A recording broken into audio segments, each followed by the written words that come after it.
Okay, so this is my video on drive and walking your way out of a bad situation.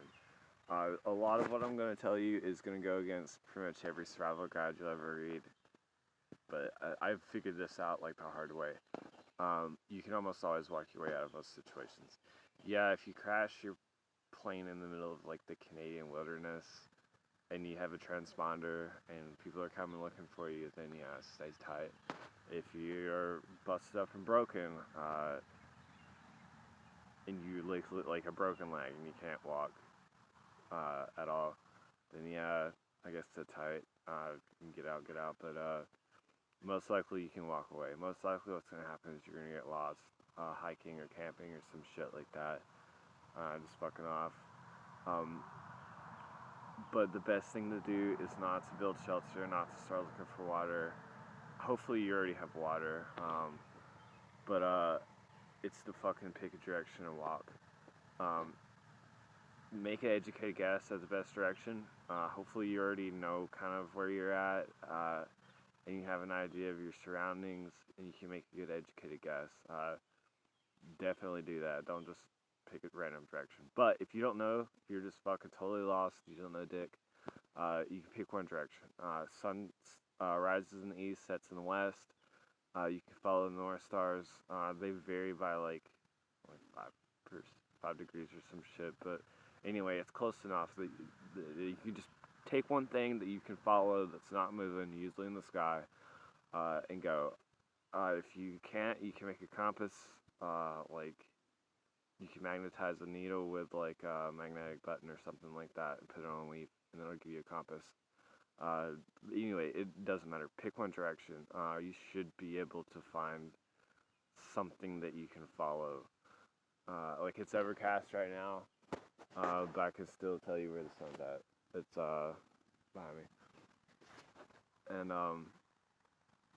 go.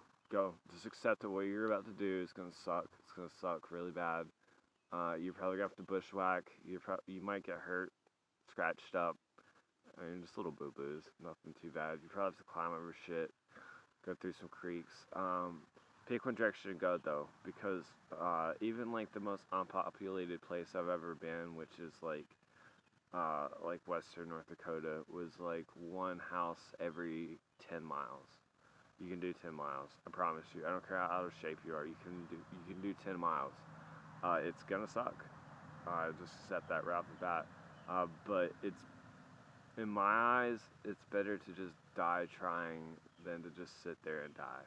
I mean, if I had to pick one of the two ways to die, I'd rather just, die crawling with every last little bit of fucking strength. And that's like how it is. Like, you have to be willing to die to live. It's like that sometimes. It turns out that if you're willing to risk your own life, you're usually actually better off than just sitting around praying that you live. Or you're just gonna sit there and perish, and that's no way to go out. I think the worst I ever had, I posted a video on this one time, was I woke up in the desert, hungover. I just walked out there with a fucking bottle of vodka and passed out somewhere. Don't ever do that, super stupid, but I don't know. I was dealing on demons at that point. But I was like about 4 miles from the nearest house, and I had to walk those 4 miles dehydrated as fuck. It was like 120 degrees, and I was like starting to hallucinate and like see things. And my eyelids hurt when I blinked because it's so dry. I was scratching my fucking eyeballs. But the point is, you can usually walk your way out. Don't just sit there and die. You gotta have drive. You gotta have push. So go for it. Anyway, I think that's about all the rambling I got on that. Be good to each other. Stay safe. Fuck shit up a little bit. Not a lot. Just a little bit.